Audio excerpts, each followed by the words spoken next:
Hello students, this is Mr. Ezra. Today we are going to talk about interval notation. This is a prerequisite skill for some of the characteristics that we're going to use to describe different types of functions this year. So I wanted to get this out of the way and make sure that you are comfortable with it. So back in middle school, when you saw something like maybe x greater than or equal to 5 and you saw a number line, you would find 5 on the number line and you would put a closed circle on it. And you would either draw an arrow up or shade on the line to the right, correct? So that was a way to describe 5 and everything greater than 5. Well, there is another way to do this that mathematicians sometimes use. Instead of using a closed circle, we would just use a bracket. And then we would draw our line to the right, or we would shade to the right. Well, if I'm describing this in something called interval notation, I want to know the interval that is being described. So to do that, I'm just going to use a bracket, just like here, which represents the fact that 5 is part of the solution. It's 5 equal to 5 or 5 greater than 5, and that's what a bracket indicates. And that we're going to go from 5 to the right essentially forever. And when you say forever in math, you're talking about heading towards a concept called infinity, from 5 to infinity. Now, infinity is not a number.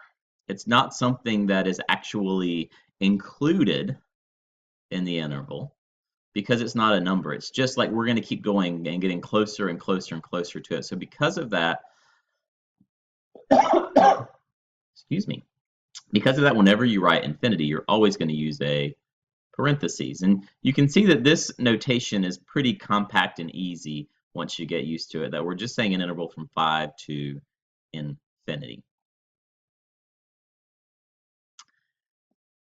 Way back in the time machine, if you saw x less than 2, you would find 2 on the number line, and this time you would use an open circle. Well, remember in algebra, maybe from the 9th grade or last year, that when you're describing an interval, you would use parentheses. So some mathematicians actually on the number line would use parentheses on the 2, and we would say less than 2 means to the left of 2 on the number line. So we're going to the left for both of these to describe that. Now, interval notation is always, and you got to get used to this, it's always least to greatest. It's always the smallest to the highest part of the interval. So what is way over here on the left of our x-axis here? Well, if we're going forever to the left, and we're going towards something concept called negative infinity. So if we're going to say our interval starts on the left and goes to the right, our leftmost number is negative infinity. Remember I said infinity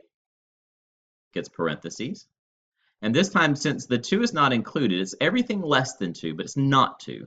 So 2 is not included, we'll put a parentheses on the 2 as well. And essentially, that's interval notation in a nutshell. If you're including the number, if it's got a closed circle or an or equal to sign, if it's included, then you would use a bracket.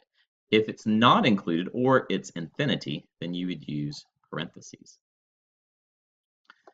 A lot of times we'll sandwich an x between two numbers. We'll say negative 5 is less than x is less than or equal to 3.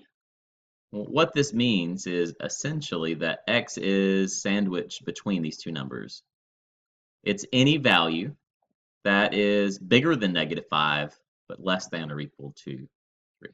So on my number line, if I find negative 5, I'm going to use an open circle.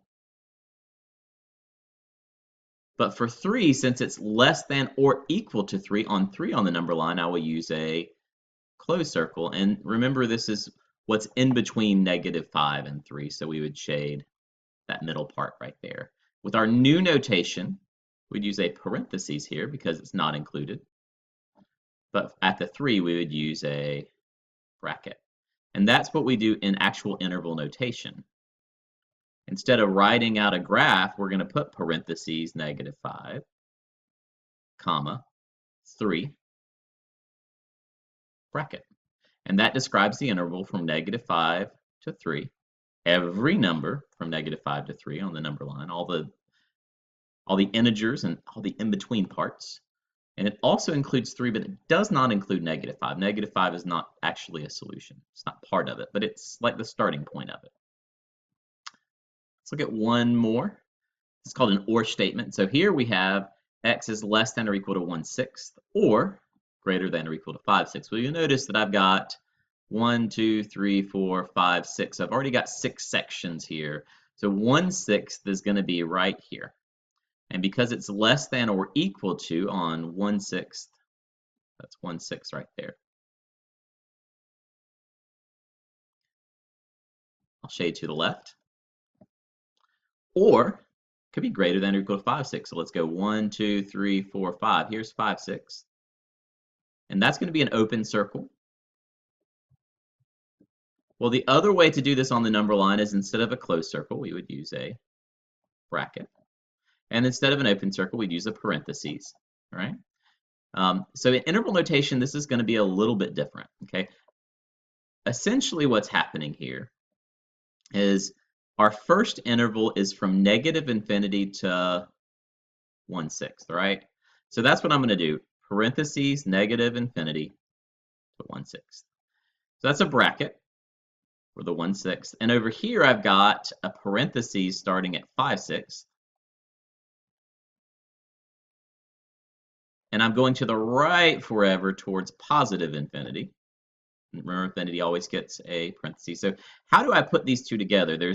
We're basically saying that this is true or this is true. Well, in mathematics, the word or, sometimes, you just write the word or. It's this or this. But there's a symbol that we use to connect two intervals together that represents the word or. And it's called union. And union is just a big capital U in between them, right? So this is called union. But essentially, it means or in math, okay? Y-axis is just the same if I'm going from -1 to +2. This time my y-axis is an up and down, a vertical axis. So on that vertical axis, I'm going to find -1, and I'm going to put an open circle, and this is the between one. It's kind of an and function, but it's between -1 and +2. So at +2, I'm going to use a closed circle because or equal to +2. And what I want is everything shaded between there. Well, with my new notation, instead of a closed circle, I could use a bracket. Instead of an open circle, I can use parentheses. And it's everything in between. But I have to do this from least to greatest. So on a y-axis, from least to greatest is going to start at the bottom. So we would say starting at -1, but not including -1, and going up to +2, including 2. That would be the interval notation that represents this inequality or these two graphs. On the coordinate plane, if I have a function like this and I want to represent the values that are possible for x, right? So I'm really just looking at the values that are possible for x. Where do I start getting x values? Well, I start getting them at +4. It's going by 2s at +4. So would I include the 4 if there's a dashed line? Absolutely not, right? So I would use parentheses at the 4. I'm going from 4, and everything to the right of 4 is shaded. That means it's all included forever, forever, forever. And whenever your graph has a part that goes all the way to the edge, that's a communication that it keeps going forever. So this is going to keep shading this way forever, keep shading down and up forever. But I'm only interested in left to right. So to the right, it's going towards positive infinity. There's our interval, 4 to infinity, that represents all the possible x values in this graph. Every ordered pair is going to have these x values. Well, this one has 2 intervals, doesn't it? And it's got solid lines. So what does a solid line mean? It means that we are going to include the numbers. So since we're including the numbers, we're going to use brackets, right? So we're going to go from negative infinity, which always uses parentheses, to -2. with a bracket. And we're going from positive 2 forever to the right, and that's a bracket as well because it's included. It's got a straight line, not dashed, all the way to the right towards infinity. Right? So forever to the right towards infinity, it always gets a bracket. And what do we put in between these two when we have two that we're saying it's this one or this one? There's like an or in the middle here that's understood. We're going to put the union symbol whenever we have more than one, and that would be what you would write. What's possible for x here. Okay. So just to sum up, open circles in interval notation are parentheses. You can see the original inequality here. Closed circles are brackets.